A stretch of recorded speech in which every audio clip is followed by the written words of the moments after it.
د افغان حکومت د شخړو ځینو هغو څرګندونو چې زلمی خلیلزاد تورنمي هخوا ته د امریکایي ډیپلوماټانو د راکړې ورکړې بندول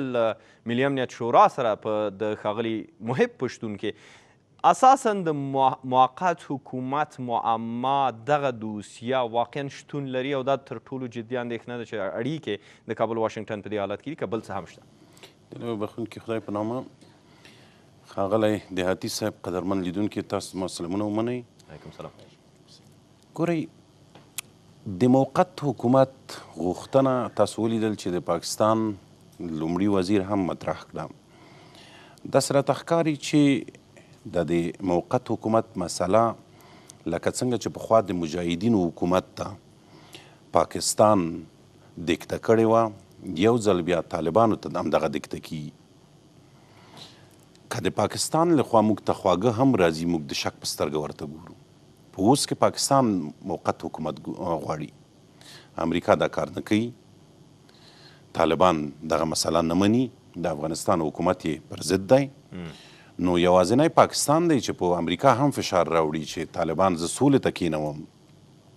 خو په مقابل کې تاسو څه وکئ؟ موقت حکومت باید راشي. موقت حکومت هغه څه دي چې د افغانستان د 18 کلنې لاسته راوړنې له منځه وړي. د افغانستان حکومت ولې ډارېږي؟ په اوس کې ډاکټر صاحب اشرف غني په راس کې دی او په دې پوهېږي چې په راتلونکو ټاکنو کې زما بدیل ځکه نشته دی چې حکومت په لاس کې دی، زور په لاس کې دی، قدرت په لاس کې دی او د حکومتي پیسې په لاس کې دي. بنان دی کولی شي چې ښه کمپاین پر مخ یوسي. دی په خپله کرسۍ ډارېږي او دلته مسله د پاکستان هم ده. ملت څه غواړي؟ ملت دا غواړي، خلک دا غواړي چې که چیرې سوله راځي د موقت حکومت پر بنسټ یو کلک تضمین موجودي چې د افغانستان 18 کلنې لاسته راوړنې له منځه نه ځي، نو په موږ باندې بیا د سولې په بدل کې اشرف غني نه دی ګران. اشرف غني د کور ته لاړ شي، امریکا یې پاسپورت په جیب کې لري، کولی شي چې امریکا ته لاړ شي او هلته ښه ژوند ولري. زموږ سوله پکار ده. خو که چیرې بیا د کاسې لاندې نیم کاسه د موقت حکومت همغه مسله چې مخکې تماس پرې ونیو هغسې بنان بیا ملت دا نه غواړي. دلته کلک تضمین پکار دی. اندېښنه ده اصولي صاحب چې تاسو ورته اشاره کوئ چې د موقت حکومت د جوړښت او څرنګوالي په هکله رامنځته کوي، یو هغه ویر او بدبیني چې په هکله موجوده ده او یو هغه امید او خوشبیني چې په هکله موجوده ده هغه پاشل شوي. تاسو هم اشاره درلوده. راځو د ویرې او د بدبینۍ اړخ باندې. که چیرې موقت حکومت واقعا د ورځې په آخر کې د سولې د مذاکراتو انتخاب او عملي کېدو وړ هغه طرح وي چې زلمي خلیلزاد سره په خپله دوسیه کې موجوده ده، نو په دې صورت کې نقص څه شی دی او ولې باید دا ډار واقعا موجود اوسي؟ دې هکله ستاسو تحلیل او لیدلوری څنګه دی؟ زما په نظر تر اوسه د موقت حکومت په مسله باندې بحث نه دی شوی. ښاغلي محب هم چې په همدې باندې تماس نیوی، زه فکر کوم چې دا د وخت نه مخکې و. دوی باید پریښي وای چې څه په کاسه کې راوځي دیګ نه. امریکایانو طالبان سره اخته دي. یعنی باید د ملي امنیت شورا صلاحکار په ټوله کې حکومت باید پریښي وای چې تو درې حکومت موقت جوړېږي که نه، خو چې جوړ شو بیا خو څه نه پاتې کېدل. جوړېدل یې د امریکا په لاس کې نه دي. دلته نظام موجود دی، هغه نظام د افغانستان حکومت دی. طرحه مهمه نه ده، که چیرې د امریکا سره د طرحه هم وای، خو په آخر کې هم جوتیږي د افغانستان دولت سره باید طالبان کینی او خبرې وکړي. په مستقیم ډول امریکا نشي کولی چې په افغانستان بیا یو تپل شوی حکومت ومني، بیا یو ائتلافي او یا هم موقتي حکومت ومني. افغانستان اوس په هغه حالت کې نه دی چې دوی یو څوک راوړي لکه څنګه چې روسانو په ټانګ سپارۍ راوستل په افغانستان حکومت کوي. زه وایم چې اوس په هغه حالت کې نه یو. موږ د هغې نه ډېر مخکې تللي. 15 کاله مخکې د همدغسې وضعیت شاهد نه وو. ګورئ موږ د هغې نه ډېر په دې 15 کالونو کې څه داسې معجزه وشوه؟ ډېر خو په دې نظر دی چې لا وضعیت خراب شوی، اوس هغوی ډېر ښه کولی شي دلته خپلې طراحۍ او خپلې نقشې عملي کړي. یو د زور مسله ده، لکه څنګه چې امریکا راغله او طالبان یې تبعید کړل. یو هغسې مسله ده، کولی شي د افغانستان حکومت او یا هم د سیمې نور حکومتونه، پاکستان حکومت دې ته ورته چې اټوم بم هم لري، دې ته ورته نور حکومتونه هغوی را نسکور کړي او په زور هلته یو حکومت کینوي لکه څنګه چې په عراق کې وکړل په افغانستان کې وکړل یعنې ستا سره یعنې یو جالبه خبره دا وه اصولي صاحب چې تاسو ویلې اوس داسې یو حالت نه دی اوس په دې حالت کې نه یو چې دوی هر څه وغواړي یعنې څه ډول یو حالت دی اوس خو لکه یادونه شو ډېر په دې باور دي چې نور هم وضعیت شنېدلی ګورئ د افغانستان حکومت درې ګونې قواوې لري اوس د افغانستان حکومت انتخاب شوی رئیس جمهور لري هغه قانوني لارې چارې چې درلود هغه ټولې طی کړي امریکا او طالبان دواړه مجبور دي چې د افغانستان د اوسنیو رهبرانو سره کینی او خبرې وکړي په نهایت کې دوی داسې نشي کولی چې هلته پرېکړه وکړي او اوسنیو چارواکو ته ووایي چې دا ومنئ نه دغسې نه کوي زه په دې متیقن یم چې امریکا دغه مسله په ځیر سره څیړي او د نظر لاندې دی دوی خپل مسایل ورسره مطرح کوي په هغوی پرېکړې کوي هغه په هغوی یوې پرېکړې ته رسي د هغې نه وروسته راځي د افغانستان اشاره د حکومت مشروعیت ته د اساسي قانون او نور مواردو ته نو 18 ورځې پس دا موده پوره کیږي ګورئ دا تر هغې چې بل حکومت نه وي راغلی مجبور چې دوی پاتې شي بدیل نشته اوس موقت حکومت بدیل نشي کېدی نه موقت حکومت خو ګورئ موقت حکومت ځکه د طالبانو غوښتنه ده شرط ده د امریکا له لوري هم همدغه ډول د ډیرو په تحلیلونو په باور طراحي شوې ده او همدا د تنش اصلي ټکی دی د کابل تر واشنګټن ترمنځ همدا هغه څه دي چې په افغانستان کې سیاسیونو پرې موافقه کړې تاسو د ښاغلي اتمر څرګندونې ګورئ تاسې نور هغه سیاسیون ګورئ چې په بېلابېلو مواردو دې ته یا مستقیم یا غیر مستقیم اشاره کوي نشکله جوړښت همدا ډول یو شی دی او په دې کې حل شته نو بیا ویره د څه لپاره ده ګورئ ما مخکې اشاره ورته وکړه که چیرې د موقت حکومت مسله دلته بحث پرې کیږي نو دلته باید یو کلک تضمین موجود وي چې د افغانستان 18 کلن لاسته راوړن د خاورو سره خاورې نه شي دې ته ډار دی موږ یوه تجربه لرو د همدې د ډاکټر صاحب شهید د وخت موږ پیاوړې اردو درلوده چې پاکستان نه درلوده موږ 4000 ټانکونه درلودل چې پاکستان نه درلود خو هغې وخت کې موقت حکومت نه و رامنځته شوی په سوونو موږ په سوونو تیاري درلودې یعنې ستاسو خبره دا اوس د موقت حکومت په طرفدارۍ وبلل شي که په خلاف یې ځکه هغې وخت کې دغه ډول یو حکومت نه و چې وضعیت کنټرول زه راځم ګورئ په هغه وخت کې هم ډاکټر صاحب شهید مجاهدین ته وویل چې راشئ زه حکومت درکم راشئ پیاوړی حکومت ته یې واخلئ تاسو راشئ ورته پاکستان ته مجاهدین ته وویل چې نه دغسې وانخلئ خو اوسنی حکومت نه وایي راسئ تاسې واخلئ دوی وایي نه یې ورکوو موږ باید مشري وکړو بیخي همدې نه ډار دی د همدې نه ډار دی ما وویل چې که چیرې موقت حکومت په هغه اساس باندې راځي په هغه بنسټ باندې راځي چې دلته قوي تضمین موجود وي نو زموږ اشرف غني موږ ته محترم نه دی تر هغې محترم دی چې دلته دی که سوله د ده په بدل کې راځي زموږ دای نه دی په کار ډېره زیاته زموږ احمد محمود نه دی په کار زموږ سوله په کار بل راځو د زلمي خلیزات په سفر او په نورو مسایلو ته هم کې خو لنډ ځواب بیا هم په همدې هکله واخلو چې موقت حکومت که په رښتیا هم د اخر د مسلې او قضیې راڅرګندېدونکی واقعیت دی نو په دغسې یو حالت کې احتمالا د دغه واقعیت لپاره د کابل آمادګي څنګه ده وبه مني زما باور دی چې د کابل حکومت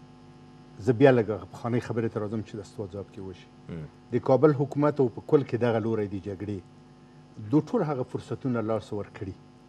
چې د هغو غوښتنو په سر د کلک ودري ولو هغه ډېرې مشروع هم وي چې بالاخره معادله بدله کړي یعنې د ولسمشر غني لاسونه خالي دي اوس قطعا زه د ولسمشر غني په خپلو وروستیو څرګندونو کې ویلي دي چې اوبه به له اوبو ټکانو نه دا ډېره زما په نظر د یو لوی سیاستمدار او د ملک د رهبر دپاره که نه دا خبره لږ د تشویش وړ خبره ده زه به درته ووایم ډاکټر اشرف غني 80% 80% د حکومت یو لاړی د ده پر ضد د طالبانو سره په مسکو کې غونډه وکړه ښه فکر وکړه ډاکټر اشرف غني 8 میلیارده بودیجه د موږ ده او 6 میلیارده موږ له بیرون نه ګدایګري کوو زموږ ټول مسلح قوتونه 15.1 میلیارد بهرني ورته ورکوي چې یوه ورځ نه وي ډاکټر صاحب اشرف غني ته خالي اوبه ورسولی شي ته په کرایي دولت ناست یې ته دننه دغه خلک چې د تاسو را 13 کاله وو او د دروغو مسخه شوي انتخابات مو وکړ دیموکراسي پرې راغلی دغه نږدې د ولسي جرګې انتخابات وو دا خلکو ستانه لاره بېله کړه دغه اوس دستي درې اړخه ستونزې د خلیزات سفر ته د لارې په سر دي یوه ستونزه د حکومت او ارګ مقاومت دی چې زه امیدواره یم دی په سالم عقل ترخه واقعیتونه ومني او د افغانستان د سولې لاره همواره کړي سولې ته. دوم دوی غواړي چې ټول قوتونه دي راشي د دې تر ګیره لاندې او بیا د دولت یو طرف په حیث د طالبانو سره مذاکره وکړي. ولې بل لوری چلته تللی ولا د اوس شته هغوی وایي چې نه بهترین فرصت د اشرف غني د منزوي کولو لپاره لکه چې بل ور یې قدم واخیستی هغه دا دی چې نه د طالبانو خبره مني چې تاسو هم راځئ په یو هیئت کې هلته ولاړ شو مذاکرات وکړو. یعنې ډاکټر صاحب اشرف غني اوس په هغو موقعیت کې متاسفانه نه دی چې دی په حساب کله چې د ولسمشر غني لاسونه خالي دي او هیڅ ډول قطعه په لاس کې نه لري د اوبو له اوبو ټکان نه خوري یوازې خبرې خرڅوي که څنګه احساسات زه امیدواره یم چې دی ترخه واقعیتونه په رڼو سترګو په سالم عقل تحلیل کړي چې ته چیرې قرار لري دغه دولت یو بل مورد چې پراس کې همدغه مسایلو پورې تړلې مسلې ته راځو که چیرې راځو نو د اپریل کې تر ټولو مهمه ناسته چې د افغانستان د سولې په تړاو د طالبانو هم په دې هکله تقریبا تاییدي ورکړې ده په مسکو ناسته کې چې دوی به سره راټولیږي بین الافغاني ناستې لپاره. تازه معلومات او هغه څه چې تر اوسه روښانه دي دا چې هماغه پلاوی چې مسکو کې ورسره ناست و د افغانستان د نظام په استازیتوب یې ځان ته حق ورکړ چې د طالبانو سره خبرې وکړي. اوس له حکومت هم غوښتنه کړې چې برخه واخلي. حکومت بیا د ډېرو په باور یو درس سره مخامخ شوی 50% تقریبا سپلټ او بیل شوي دي. ډاکټر عبدالله دا څرګنده کړې ده چې دا ښه ده چې په دغه ناستو کې ګډون ولري خو ولسمشر غني چوپ دی په دې مورد کې. د زلمي خلیلزاد په راتګ سره به د اپریل په نیمایي کې کیدونکې هغه ناسته چې باید بین الافغاني بڼه به ولري په دې کې په حکومت باندې کوم ټکي داسې وي چې تحمیل به کړی شي احتمالا؟ زما باور ده دی چې البته دا ناسته د اپریل چې دا په دوحه کې جوړي دا به د مسکو د ناستې نه متفاوته وي. د مسکو ناسته یو فشار و طالبانو ډېر مهم دیپلوماسي وکاروله هم یې په بهرنیو باندې فشار راوړ هم دننه په اشرف غني. ولې دا ځل اجندا دی چې اوربند دی او د نظام خبره ده دا یو مهمه خبره ده او ترکیب د هیئتونو به هغه ترکیب نه وي لکه چې هلته تللي وو. په دې کې به نوي شخصیتونه افراد د ښځو برخه به په دورې په دې کې تاسې هم ځئ خبر یاستئ په دې موږ نه تر اوسه پورې موږ چا نه خبر کړي چې بیا وروسته زه په دې برخه یو نقد هم بیا لرم که نه. په دې خاطر باندې زه فکر کوم چې ډاکټر صاحب اشرف غني او حکومت اوس له هغو حالت سره مخ دی چې باید ځینې گذشتونه وکړي او ویې مني او دا د مجبوریت خبره ده او د یو له مجبوریتونو نه هم دا دی چې دا د دستي دغه خلکو ویلي چې موږ ځو هلته هغه کوو دغه اوس هم د ده او د دغه ټیم د رهبر ترمنځ دی مخالفت په دې دی چې دا وایي اول موږ جرګه دایره وو بیا د دې سره ځو د کابل د کابل د کنفرانس نه تر اوسه په حال ده د کابل کنفرانس دریم کنفرانس ته بیا دوحې ته اما دلته څوک شته چې د مسکو لیډر وو هغه ورته وایي چې نه د ټولې قصې لرې که موږ ځو هلته او ستا خوښه ده ښه ده چې یو ځای ولاړ شو.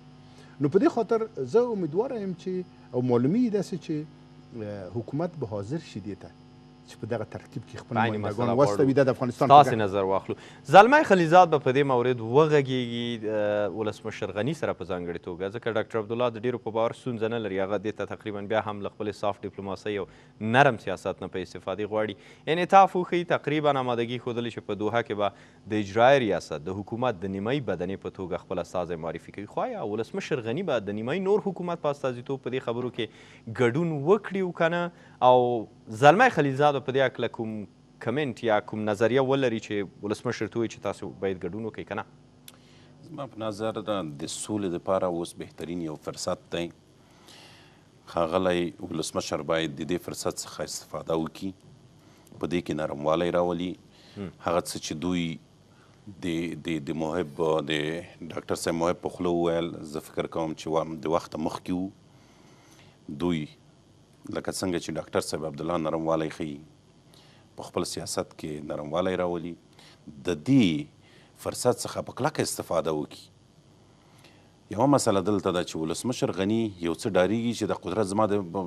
لاسه وځي زه وایم که چیرې ولسمشر غني په راتلونکي کې هم قدرت ته ورسېدم بیا هم جګړه او په ورځ کې زموږ 100 کسان 100 سربازان زموږ شهیدانیږي هغه خوا طالبان په همدې ډول وژل کیږي. نو تاسو څه فکر کوئ چې دا په دې ارزي؟ که دا په دې فکر وي چې زه د خارجه راغلی یم دلته افغانستان ته، بیا به هم خارج ته لاړ شم، د عمر هم نور ختم دی. همدومره د انسان یا سړی چې کله تصور کوي چې د ولسمشر غني او زلمي خلیزاد ترمنځ کې په همدې ورځو کې اوس زلمی خلیزاد هم همدلته دی او ټاکل شوی او تامه ده چې باید ولسمشر غني سره هم په دې ناستو لیدو کتو کې وګوري. د دوی ترمنځ به له یوه داسې سکوت پرته چې د یوه نه جوړېدو او نه حل لارې پر سر باندې راټول وي، بل به څه داسې ټکی وي چې پکې به یاد شي ستاسو په نظر؟ لنډ ځواب. زما په نظر په اوس کې مسله د همدغې موقت حکومت ده چې دوی مخکې تماس پې نیولی و. په همدې خاطر یې ښاغلی مویب چې بلک لیست کړ. د امریکا د ویزې مسله وه او د امریکایي چارواکو مسله وه چې د سره باید کینیني، حتی د اروپایي ټولنې غوښتي وو. په همدې مسله دوی سره بحث فکر کوم بحث وکړي. او زما په اند بیا راځم همغه خبرې ته چې که چیرې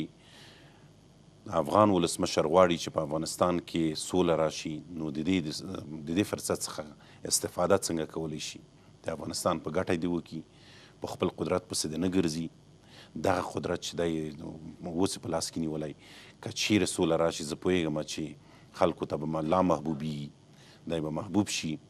دی به محبوب ولسمشر شي. اوس که خلک ورته 1000 کلن وایي، هلته ورته 2000 کلن به ووایي. نو زما په اند بهترین فرصت دی، دې نه ګټه واخلي. امریکایان د جګړې ستړي شوي دي، طالبان د جګړې ستړي شوي دي، تمایل ښکاره کوي. څوک نه دي ستړي شوي. د افغانستان حکومت اوس ښکاري چې په شا روان دی د سولې خبرو څخه. دوی باید د سولو خبرو په هره بڼه چې چیرته دا ایریږي باید هلته ګډون وکړي، که دا په مسکو کې، که په دوحه کې، که هر چیرې. طالبان هم باید اوس حاضر شي، د افغانستان حکومت سره خبرې وکړي. د جګړې یو لوری د افغانستان اوسنی نظام دی. که دوی د افغانستان د حکومت سره کینیني او د سولې خبرې پر مخ ونیسي، د امریکا سره هم نشي حل کولی. دوی که خپل حل لاره هم ښکاره کړي، خو دلته څنګ کې ورسره د افغانستان حکومت دی. په کار ده چې د افغانستان سره بین الافغاني مذاکرات شروع. زیاته مننه کوم د افغانستان د ملي امنیت شورا د سلاکار دفتر د فرهنګي چارو پخوانی رئیس او په عین حالت کې د افغانستان د سولې او پراختیا سازمان رئیس را سره په دې بحث کې څرګندونې تاسې واورېدې چې د مزۍ تر لږ ځنډ وروسته راځو، بیا هم په همدې مسایلو او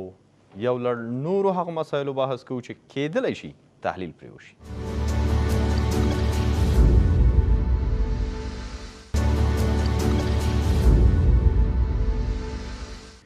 ښه راغلاست. د سولې په